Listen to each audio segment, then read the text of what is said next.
Chapter 4 Turkish Delight. But what are you? Said the queen again. Are you a great overgrown dwarf that has cut off its beard? No, your majesty, said Edmund. I never had a beard. I'm a boy. A boy, she said.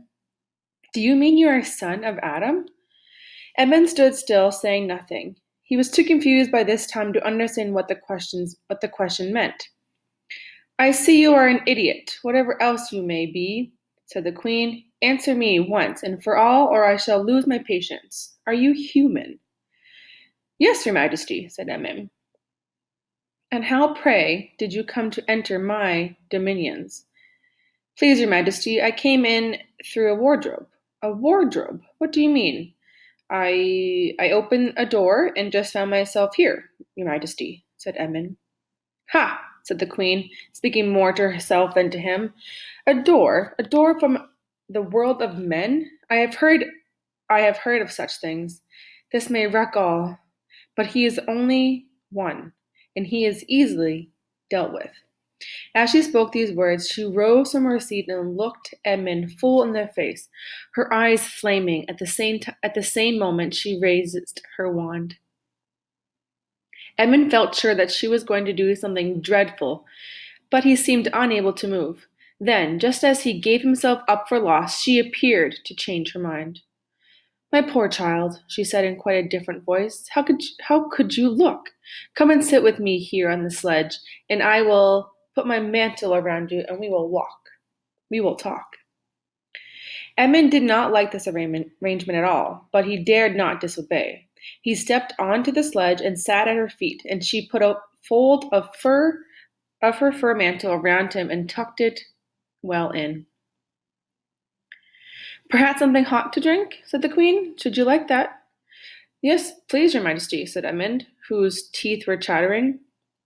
The queen took from somewhere among her wrapping a very small bottle, which looked as if it were made of copper. Then, holding out her arm, she let one drop fall from it onto the snow beside the sledge. Edmund saw the drop for a second in midair, shining like a diamond.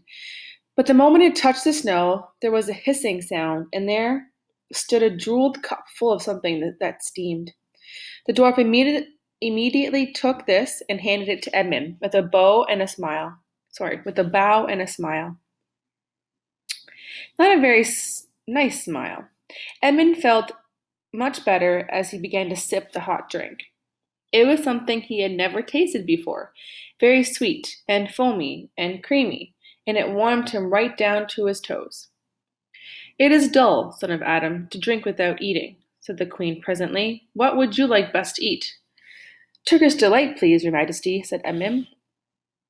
The queen let another drop fall from her bottle onto the snow, and instantly there appeared a round box tied with green silk ribbon, which, when opened, turned out to contain several pounds of the best Turkish delight.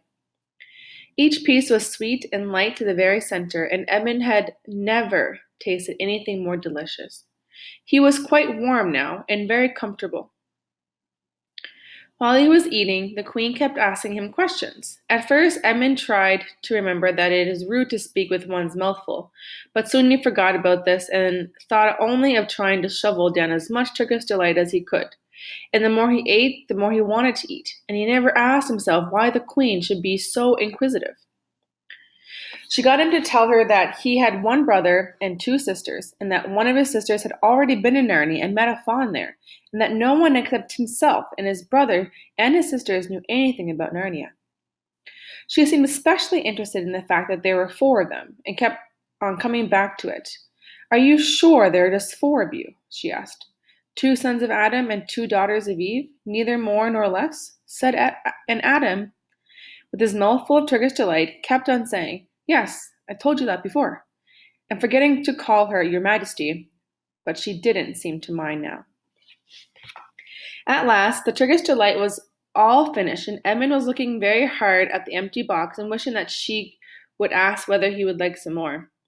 Probably the queen knew quite well what he was thinking, for she knew, though Edmund did not, that this was enchanted Turkish delight, and that anyone who had once tasted it would want more and more of it, and would even, if they were allowed, go on eating it till they killed themselves. but she did not offer him any more. Instead, she said to him, Son of Adam, I should so much like to see your brother and your two sisters. Will you bring them to see me? I'll try, said Edmund, still looking at the empty box. Because if you did come again, bringing them with you, of course, I'd be able to give you some more Turkish delight. I can't do it now. The magic will only work once. In my own house, it would be another matter. Why can't we go to your house now? Said Edmund. When he had first got on to the sledge, he had been afraid that she might drive away with him to some unknown place from which he would not be able to get back, but he had forgotten about that fear now. It is a lovely place, my house, said the queen. I am sure you would like it. There are whole rooms full of Turkish delights, and what's more, I have no children of my own. I want a nice boy whom I could bring up as a prince, and who would be king of Narnia when I am gone. While he was prince, he would wear a gold crown and eat Turkish delight all day long. And you are much the cleverest and the handsomest young boy I've ever met. I think I would like to make you the prince some day, when you bring the others to visit me. Why not now? Said Edmund. His face had become very red, and his mouth and fingers were sticky. He did not look either clever or handsome, whatever the queen might say. Oh, but if I took you there now, said she, I shouldn't see your brother and your sisters. I very much want to know your charming relations. You are the prince, and later on, the king. That is understood. But you must have courtiers and nobles. I will make your brother a duke and your sisters duchesses. There's something special about them, said Edmund. And anyway, I could always bring them some other time. Ah, but once you were in my house, said the queen, you might forget all about them. You would be enjoying yourself so much that you wouldn't want the bother of going to fetch them. No. You must go back to your own country now and come to me another day with them. You understand? It is no good coming without them. But I don't even know the way back to my home country, pleaded Edmund. That's easy, answered the queen. Do you see that lamp? She pointed with her wand, and Edmund turned and saw the same lamppost under which Lucy had met the fawn. Straight on, beyond that, is the way to the world of men. And now look the other way. Here, she pointed in the opposite direction, and tell me if you can see two little hills rising above the trees. I think I can, said Edmund. Well, my house is between those two hills. So next time you come, you have only to find the lamppost and look for those two hills and walk through the wood till you reach my house. You better keep the river on your right when you get to it. But remember, you must bring the others with you. I might have to be very angry with you if you come alone. I'll do my best, said Edmund. And by the way, said the queen, you needn't tell them about me. It would be fun to keep it a secret between us two, wouldn't it? Make it a surprise for them. Just bring them along to the two hills. A clever boy like you will easily think of some excuses for doing that. And when you come to my house, you could just say, let's see who lives here, or something like that. I'm sure that would be the best. If your sister has met one of the fawns, she may have heard strange stories about me, nasty stories that might make her afraid to come to me. Fawns will say anything, you know, and now. Please, please, said Edmund suddenly, please, couldn't you just one piece of Turkish delight to eat on the way home? No, no, said the queen with a laugh. You must wait till next time. While she spoke, she signaled to the dwarf to drive on, but as the sledge swept away out of sight, the queen waved to Edmund, calling out, next time, don't forget, come soon. Edmund was still staring after the sledge when he heard someone calling his own name, and looking round, he saw Lucy coming towards him from another part of the wood. Oh, Edmund, she cried, so you've got in too. Isn't it wonderful? And now, all right, said Edmund. I see you were right, and it is a magic wardrobe after all. I'll say I'm sorry, if you like. But where on earth have you been all this time? I've been looking for you everywhere. If I'd known if you had got in, I'd waited for you, said Lucy, who was too happy and excited to notice how snappishly Edmund spoke, or how flushed and strange his face was. I've been having lunch with dear Mr. Tumnus, the fawn, and he's very well, and the White Witch has done nothing to him for letting me go, so he thinks she can't have found out, and perhaps everything is going to be all right after all." "The White Witch?" said Edmund. "Who's she?" "She is a perfectly terrible person," said Lucy. "She calls herself the Queen of Narnia, though she has no right to be queen at all. And all the fauns, and dryads, and naiads, and dwarfs, and animals, at least all the good ones, simply hate her.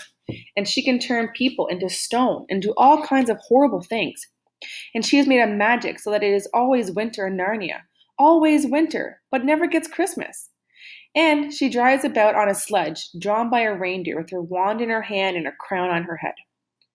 Edmund was already feeling uncomfortable from having eaten too many sweets, and when he heard that the lady he had made friends with was a dangerous witch, he felt even more uncomfortable. But he still wanted to taste the Turkish delight again, more than he wanted anything else. "Who told you all that stuff about the White Witch?" he asked. "Mr. Tumnus." "The fawn," said Lucy. "You can't always believe what fawns say," said Edmund, trying to sound as if he knew far more about them than Lucy. "Who said so?" asked Lucy. "Everyone knows it," said Edmund. "Ask anyone you like. But it's pretty poor sport standing here in the snow. Let's go home." "Yes, let's," said Lucy. "Oh, Edmund, I'm glad you got in too. The others will have to believe in Narnia now that both of us have been there. What fun it will be." But Edmund secretly thought that it would not be as good fun for him as for her. He would have to admit that Lucy had been right before all the others, and he felt sure the others would all be on the side of the fawns and the animals. But he was already more than half on the side of the witch.